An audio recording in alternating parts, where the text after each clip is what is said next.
For most of my adult life, people assumed I owned the roof over my head. They assumed it because everyone does. A house, after all, is supposed to be the ultimate symbol of having arrived. Stability, responsibility, success. You buy one, you settle down, you become serious. And yet, for about 30 years of my life, I didn't. Not because I hated houses, not because I thought real estate was evil or foolish, and certainly not because I enjoyed being contrary. I didn't buy a house because for me at that time, it simply wasn't the most intelligent use of attention, energy, or capital. Now, that sentence alone can upset people. So let's stay with it gently. We are taught very early to confuse tradition with wisdom. If something has been done for generations, we assume it must be right for everyone, everywhere, always. But life doesn't work that way, and money especially doesn't work that way. A house is not just a house, it is a bundle of obligations wrapped in a story. A beautiful story, often, but still. A story, mortgage payments that don't care how your year is going, maintenance that arrives without asking permission, taxes that rise quietly while you were busy living, and an invisible cost that almost no one talks about, the cost of mental bandwidth. Because once you own a house, a small part of your mind is always standing guard over it. Is the roof okay? What about the plumbing? Should we renovate now or later? Did we buy at the right time? What if prices fall? What if prices rise and we feel foolish for not selling? These are not dramatic worries. They're small, persistent ones. They hum in the background like electrical noise. When I was younger, I realized something simple, but surprisingly rare. I wanted freedom of thought more than I wanted certainty of address. I wanted to be able to move, not just physically, but mentally. I wanted my capital to be liquid, my time to be flexible, and my decisions to be reversible. Renting gave me that. Now pause with me for a moment, because this is where many people misunderstand. Renting is not throwing money away. That phrase alone reveals how deeply we've been conditioned. Rent is not wasted money any more than food is wasted because you don't keep it afterward. You are paying for shelter, flexibility, and freedom from responsibility. The mistake is not renting. The mistake is failing to understand what you are paying for. When you rent, you know the cost. It's clear, contained, predictable. When you buy, the cost is disguised, spread across decades, hidden in repairs, opportunity cost, interest, and emotional attachment. And emotional attachment, that's a powerful thing. People fall in love with their houses. They stop seeing them as assets and start seeing them as extensions of identity. This is who I am. This is what I've built. This is proof that I made the right choices. And once identity gets involved, rational thought quietly leaves the room. I watched people stretch their finances to the edge for houses they didn't truly need just to satisfy an invisible expectation. I watched brilliant, capable individuals become house poor, working jobs they disliked to pay for square footage they barely used. And I thought, there must be another way to live. For 30 years, I lived that other way. I invested where I understood value. I kept my life simple enough that I could think clearly. I avoided turning my primary shelter into my primary source of anxiety. And something interesting happened over time because I wasn't locked into a massive, illiquid asset. I could say yes to opportunities more easily. I could move closer to work or further away without drama. I could adjust my life as my understanding evolved. Flexibility compounds just like money.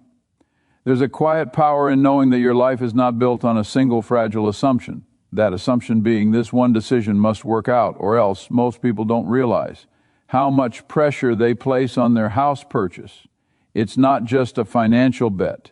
It becomes a psychological anchor. If the market goes up, they feel clever. If it goes down, they feel foolish. Their mood rises and falls with property prices, even though the house itself hasn't changed at all. The walls are the same, the sunlight still comes in through the same windows, only the story has shifted. I preferred fewer stories. Now let me be very clear here and slow down again. I am not saying you should never buy a house. I'm not saying home ownership is wrong. I am saying it is optional, and treating it as mandatory is a kind of quiet madness. The intelligent question is never, should everyone buy a house? The intelligent question is, what is this house for in my life at this time? If the answer is stability for a growing family, a long-term commitment to a place you deeply love, or a rational investment made without emotional distortion, then buying can be perfectly sensible. But if the answer is fear, social pressure, or the desire to feel caught up, then pause. Fear is a terrible financial advisor. For me, those 30 years were about building something far less visible than a house. They were about building judgment, patience, and the ability to wait without discomfort. Most people underestimate how powerful waiting can be. When you're not rushing into large, irreversible decisions, you give reality time to reveal itself. Markets change, careers evolve, you evolve, and the person you become at 50 often laughs gently at the certainty of the person you were at 30. Renting allowed me to let that transformation happen without dragging a concrete block behind me. There's another layer to this that few people enjoy discussing. Ownership creates an illusion of control, but real control comes from adaptability. A storm doesn't care whether you own the house or rent it. A neighborhood doesn't stay desirable forever just because you sign papers. Life has a way of rearranging things, no matter how permanent they feel at the time. So I chose impermanence, consciously. I chose to make my home something that supported my life, not something that defined it. And in doing so, I discovered a deeper calm, because when your identity is not wrapped up in possessions, you are harder to disturb. You can watch markets rise and fall without feeling personally attacked by the numbers. You can listen to other people's opinions without needing to defend your choices. That calm, it's worth more than granite countertops. Over those 30 years, I didn't feel deprived. I felt unburdened. I slept well. I thought clearly. I invested where I had an edge and ignored what I didn't understand deeply. That, by the way, is another subtle trap of home ownership. People assume familiarity equals understanding. They live in a house, so they believe they understand real estate. But living inside something is not the same as understanding its economics. A house is a consumption item first, and an investment only under specific conditions. Confusing the two leads to disappointment. I preferred to keep my investments boring, rational, and detached, and my living arrangements flexible, comfortable, and sufficient. Sufficient is an underrated word. Enough space, enough light, enough quiet. Beyond that, excess becomes maintenance. As the years passed, something else became clear. Time is the only asset you never get more of, and every major obligation quietly claims a portion of it. When you reduce unnecessary obligations, you reclaim hours, then days, then eventually a certain spaciousness of mind. That spaciousness is where good thinking lives. I wasn't chasing minimalism or rebellion. I was chasing clarity, and clarity often means stepping outside the default path and asking gently, does this make sense for me? Eventually, later in life, buying a house made sense. The variables had changed. My needs were different. My capital base was stronger. My understanding was deeper. And because I waited, the decision carried no fear. That's the quiet reward of patience. When you finally act, you do so with urgency. So if you hear the phrase, don't buy a house, don't hear it as a rule, hear it as an invitation to think, to question inherited assumptions, to separate shelter from status, to recognize that a good life is not built from symbols, but from alignment between values and actions. You don't need to prove anything to the mortgage market. You don't need to keep up with someone else's timeline. You don't need to anchor your sense of worth to a piece of land. You need a life that fits, one that allows you to sleep, to think, to adapt. Sometimes that includes owning a home, sometimes it doesn't. And the wisdom lies not in the choice itself, but in knowing why you're making it. So I'll leave you with this quiet thought, and then I'll let it rest. The most important thing you can own is not a house or a title or a deed. It is the ability to sit with your own decisions and feel no need to justify them. When you have that wherever you live, you are already at home. Buying a house is not a universal rule for a successful life, even though society often presents it as one. From an early age, many people are taught, directly or indirectly, that owning a home is a milestone that defines adulthood, responsibility, and achievement. It becomes part of an unspoken checklist: study, work hard, get married, buy a house. Because this idea is repeated so often, it begins to feel like a law of life rather than a choice. But when examined calmly and honestly, homeownership is not a moral requirement, nor is it a guaranteed path to financial success. The truth is that a house is a tool, not a badge of worth. It is meant to serve a purpose in your life, not define your value. E as a person. For some people, owning a home provides stability, emotional comfort, and a sense of belonging. For others, especially at certain stages of life, it can become a heavy responsibility that limits flexibility and creates unnecessary pressure. The mistake many people make is assuming that what works for one person must work for everyone. Success is deeply personal. It depends on your values, your goals, your temperament, and your circumstances. A person who values freedom, mobility, and adaptability may find that renting supports their lifestyle better than owning. Another person who prioritizes long-term stability, family roots, or a strong connection to one place may find great meaning in owning a home. Neither choice is inherently superior. What matters is alignment. Whether the decision fits the life you are actually living, not the life you feel pressured to display. Timing is also critical. A decision that is wise at one stage of life can be restrictive at another.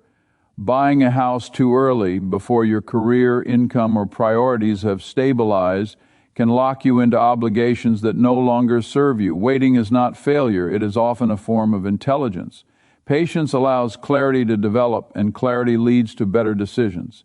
When you remove urgency and fear from the process, you give yourself room to choose calmly rather than react emotionally. Treating homeownership as mandatory often leads people to make choices driven by social pressure instead of thoughtful evaluation.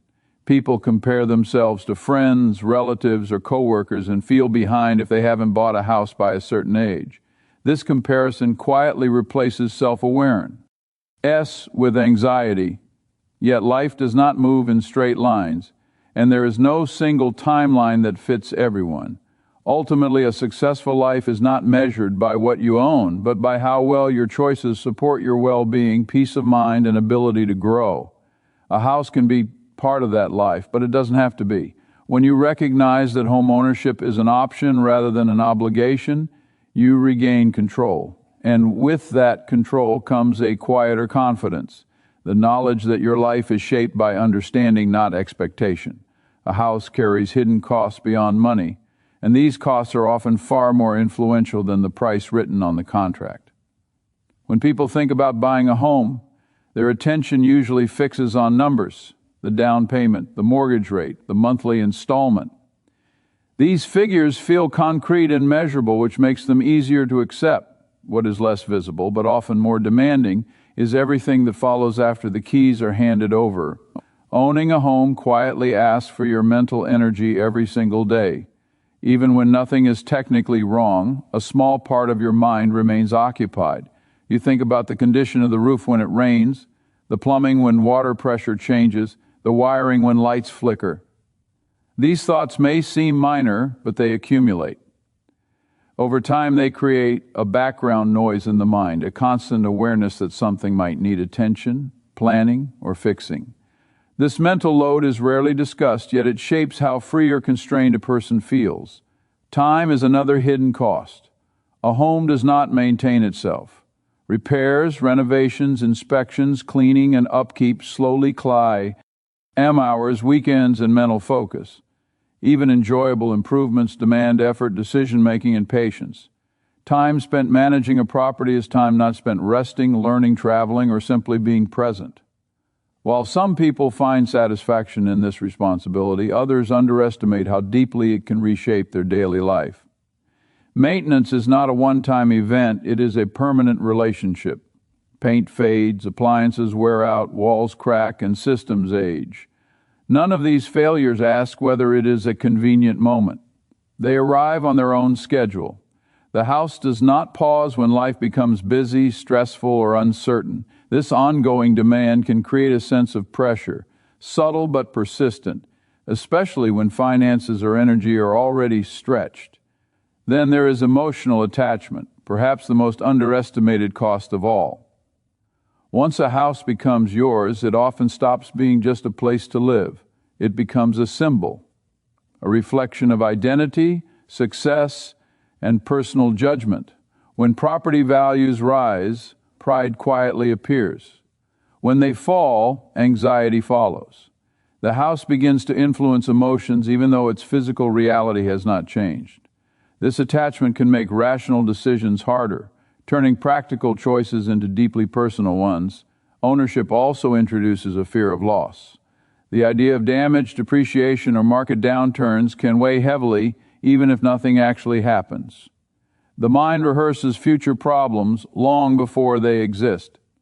This emotional tension is not listed in any financial breakdown, yet it can affect sleep, mood, and overall peace of mind. None of this means owning a house is wrong. It means owning a house is demanded in ways that go far beyond money. It asks for attention, care, and emotional investment. For those who enter it knowingly and willingly, it can be deeply rewarding. For those who enter it without awareness, it can feel unexpectedly heavy. Understanding these hidden costs allows a person to choose more wisely. When you see the full picture, not just the price, you can decide whether a house will support your life or quietly consume parts of it. And that clarity alone can be worth more than any square footage or address. Renting can offer flexibility, clarity, and peace of mind, yet it is often misunderstood and unfairly dismissed. Many people grow up hearing the phrase renting is throwing money away, repeated so often that it feels like an unquestionable truth. But when looked at calmly and honestly, renting is not a failure, a delay, or a waste. It is simply a different way of organizing life, one that, for many people in many stages of life, offers meaningful advantages that ownership cannot. One of the greatest benefits of renting is flexibility. Life rarely moves in straight, predictable lines. Careers change, families grow or shrink, priorities shift, and opportunities appear unexpectedly. Renting allows a person to respond to these changes without heavy resistance. If a better job arises in another city, if a neighborhood no longer fits, or if personal needs evolve, moving does not require selling a property, worrying about market conditions, or absorbing large financial losses. This freedom to move keeps life adaptable rather than rigid. Clarity is another quiet gift of renting. When you rent, the boundaries of responsibility are clear. You know what you owe each month, and you know what is not your burden to carry. Major repairs, structural issues, and long-term maintenance do not occupy your thoughts. This mental simplicity creates space. Decisions become lighter, days feel less crowded, and the mind is free to focus on work, relationships, health, and personal growth instead of constant property concerns. Renting also keeps decisions reversible, which is a powerful and often underrated advantage. In a world full of uncertainty, the ability to change course without severe consequences is a form of security. Renting allows you to test locations, lifestyles, and routines without committing decades of future income and energy to a single choice. You are allowed to learn, adjust, and improve your understanding of what truly suits you. Mistakes become lessons instead of lifelong obligations. Peace of mind naturally follows. When unexpected expenses arise, renters are often shielded from the financial shock that homeowners face. There is comfort in knowing that your living situation will not suddenly demand large sums of money or urgent repairs. This stability may seem invisible, but it deeply affects emotional well-being. Fewer worries lead to better sleep, calmer thinking, and a more balanced relationship with money. Renting can also support better financial discipline. Without tying most of your capital to a single illiquid asset, you may have more freedom to save, invest, or build an emergency buffer. Money remains flexible, just like your lifestyle. This flexibility can reduce anxiety and create a sense of control, especially in uncertain economic times. Most importantly, renting reminds us that a home is about living, no, proving. It does not require validation or comparison. It allows people to focus on experiences rather than ownership, on quality of life rather than symbols of success. When you remove the pressure to own, you gain the freedom to choose intentionally. Renting is not an escape from responsibility, it is a conscious arrangement. For many, it is not a temporary compromise, but a thoughtful choice that supports clarity, adaptability, and inner calm. And in a world that constantly demands commitment, the ability to remain light, flexible, and at ease is a quiet kind of wealth. Fear and social pressure lead to poor financial decisions more often than most people are willing to admit. Buying a home is one of the clearest examples of this. While the decision is usually presented as practical and responsible, it is often driven by something far less rational: the fear of being left behind and the pressure to meet expectations set by society, family, and peers. These invisible forces can quietly overpower logic, pushing people into commitments they have not fully examined. Fear of missing out is subtle but powerful. People hear stories of rising property prices and begin to believe that if they do not buy now, they never will. The future is imagined as a closed door rather than an open field. This creates urgency, and urgency narrows thinking. Instead of asking, "Does this make sense for me right now?" the mind asks, "What if I lose my chance?" Decisions made in this emotional state are rarely thoughtful. They are reactions, not choices. Social pressure adds another layer. In many cultures, buying a home is seen as a sign of maturity and success. Friends talk about mortgages. Relatives ask when you will buy, and social media quietly displays images of new homes and celebrations. Over time, these signals create the feeling that you are falling behind if you do not follow the same path. The comparison is constant, even when it is unspoken. People begin to measure their progress against others instead of against their own needs and values. When fear and pressure combine, patience disappears. People stretch their budgets, ignore warning signs, and convince themselves that discomfort is normal. They accept high debt, long commutes, and financial stress because they believe everyone else is doing the same. But widespread behavior does not equal wise behavior. Just because a choice is common does not mean it is right. Fear is a poor guide because it distorts reality. It exaggerates risks on one side and minimizes them on the other. It makes temporary trends feel permanent and reversible decisions feel urgent. Under fear, people stop asking important questions. They stop considering opportunity costs, lifestyle impact, and emotional well-being. The focus narrows to one goal: ownership at any cost.